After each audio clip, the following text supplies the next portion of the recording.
हर खबर पर होगी आपकी पकड़। डाउनलोड कीजिए ABP live app.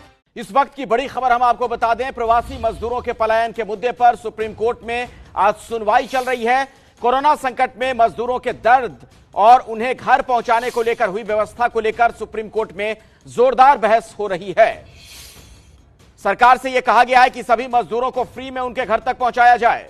Supreme court ने सरकार से यह भी पूछा कि जो लोग अपने घर वापस जाना चाहते हैं उन्हें कब तक पहुंचा दिया जाएगा। प्रवासी मजदूरों के मामले में सुप्रीम कोर्ट में वीडियो कॉन्फ्रेंसिंग के जरिए सुनवाई हुई और कोर्ट ने मजदूरों के पलायन को लेकर कई सवाल किए हैं, उनका जवाब मांगा गया है। सुप्रीम कोर्ट का कहना है कि इस मामले में सरकार कदम तो उठा रही है लेकिन जरूरतमंदों तक मदद नहीं पहुंच पा रही। हम ये नहीं कह रहे कि सरकार कुछ नहीं कर रही है, यह कहना था कोर्ट का, जिसका जवाब दिया सॉलिसिटर जनरल ने कि कुछ दुर्भाग्यपूर्ण घटनाएं हुई हैं, जरूरतमंदों तक मदद पहुंच नहीं पा रही। सुप्रीम कोर्ट ने कहा ऐसा नहीं कि सरकार कदम नहीं उठा रही, यह कहा गया सरकार की तरफ से। ट्रेन का किराया कौन दे रहा है? जवाब यह दिया गया कि किराया राज्य सरकारें दे रही हैं। बड़ी संख्या में लोग परेशान हैं। जवाब में कहा गया कि हम संसाधनों का पूरा इस्तेमाल कर रहे हैं। तो ये आप देख रहे हैं अदालत में क्या क्या सवाल पूछे गए, जिसका जवाब वहां सॉलिसिटर जनरल ने दिया सरकार की तरफ से। तो प्रवासी मजदूरों पर यह बड़ी सुनवाई हुई है। फंसे हुए मजदूरों तक राशन पहुंच रहा है कि नहीं, यह सवाल पूछा गया। रिलीफ कैंप के जरिए मदद दी जा रही है, यह सरकार का जवाब था। कितने लोग अभी भी फंसे हैं, इसका जवाब यह दिया गया कि लोगों के फंसे होने की जानकारी राज्य के पास है। सरकार को सबको भेजने में कितना समय लगेगा, राज्य सरकारों से बात कर रहे हैं, रिपोर्ट दाखिल करेंगे, यह कहा सॉलिसिटर जनरल ने। किसी राज्य को मजदूर को अस्वीकार करने का हक नहीं, यह कहा गया अदालत की तरफ से। जी बिल्कुल, वो सभी भारत के नागरिक हैं, यह जवाब था सॉलिसिटर जनरल का। और आइए हम आपको सीधे लिए चलते हैं, हमारे सहयोगी अंकित गुप्ता इस वक्त हमारे साथ सुप्रीम कोर्ट से जुड़ चुके हैं। अंकित, जरा बड़ी बातें बताएं, क्या अदालत में बात कही गई और सुप्रीम कोर्ट ने पूछा क्या? अखिलेश, फिलहाल इस वक्त के लिए एक बड़ा अपडेट ये है कि सुनवाई पूरी हो गई है और अब सुप्रीम कोर्ट अपना आदेश लिखवा रहा है। सुप्रीम कोर्ट अपने आदेश में केंद्र सरकार ने जो बातें कही हैं उनका जिक्र कर रहा है और ये कह रहा है कि केंद्र सरकार ने किस तरीके से सुप्रीम कोर्ट के सामने बातें रखी हैं। इस सब के बीच में उत्तर प्रदेश सरकार के वकील भी कोर्ट के सामने पेश हुए, महाराष्ट्र सरकार के वकील भी पेश हुए और बिहार सरकार के वकील भी कोर्ट के सामने पेश हुए। सभी लोगों ने एक सुर में, अगर ये कहा जाए, ये बताया कोर्ट को कि केंद्र सरकार हो या राज्य सरकारें हो, अपने अपने कदम उठा रही है। लेकिन कोर्ट की जो सबसे बड़ी चिंता थी वो थी उन प्रवासी।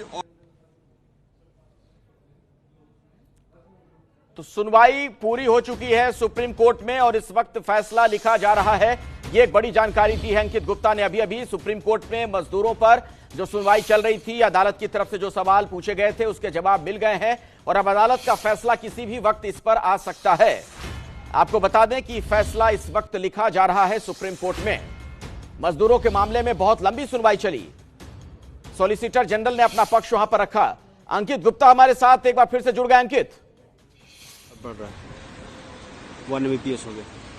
जी बिल्कुल, क्योंकि सुप्रीम कोर्ट में जो सुनवाई हुई है 2 घंटे से थोड़ा सा ज्यादा वक्त तक चली है, तो इस दौरान सुप्रीम कोर्ट की जो मुख्य चिंता थी वो यही थी कि प्रवासी मजदूरों की जो तस्वीरें सामने आ रही हैं, मीडिया रिपोर्ट का भी जिक्र हुआ। सुप्रीम कोर्ट ने साफ तौर पर कहा कि हमने मीडिया में भी देखा है कि किस तरीके की तस्वीरें सामने आ रही हैं। लोग जो प्रवासी मजदूर जा रहे हैं उनके सामने खाने की दिक्कत है, उनको जगह जगह रोका जा रहा है, वो पैदल जाने पर मजबूर है क्योंकि कोई साधन नहीं है, वो अगर कहीं पहुंच रहे हैं तो उनके पास में खाना नहीं है, राशन नहीं है। तो ये वो सारे मुद्दे थे जिनका लगातार सुप्रीम कोर्ट ने जो सवाल पूछा है केंद्र सरकार के वकीलों से और राज्य सरकार के वकीलों से भी।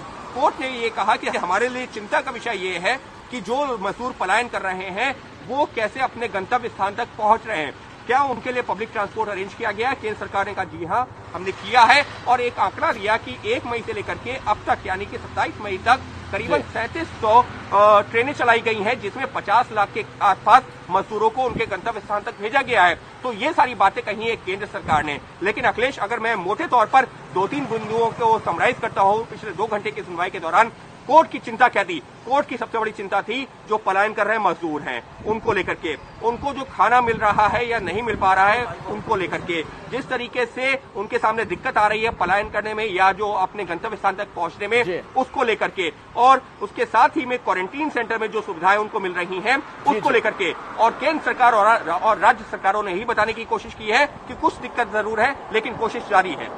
अंकित, क्या फैसला अभी थोड़ी देर में आ जाएगा? आपने जानकारी दी कि फैसला लिखा जा रहा है।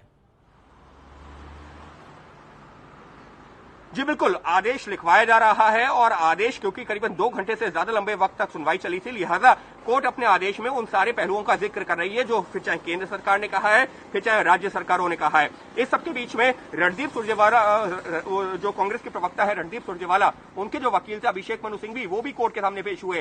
तो उस पर जो सॉलिसिटर जनरल ने आपत्ति दर्ज करवाई कि यहाँ पर राजनीतिक पार्टी के प्रवक्ता के वकील को पेश होने की इजाजत नहीं दी जा सकती, जिस पर कोर्ट ने भी संज्ञान लिया और कोर्ट ने यह कहा कि अभिषेक मनु सिंघवी एक वरिष्ठ वकील है, वो चाहे तो पेश हो सकते हैं लेकिन रणदीप सुरजेवाला की तरफ से नहीं, एक वरिष्ठ वकील के तौर पर अपने सुझाव दे सकते हैं। तो कुछ इस तरीके से सुनवाई हुई है और अब जो कोर्ट अपना आदेश लिखवा रही है उसमें सभी पक्षों ने जो दलीलें रखी हैं उनका जिक्र कर रही है।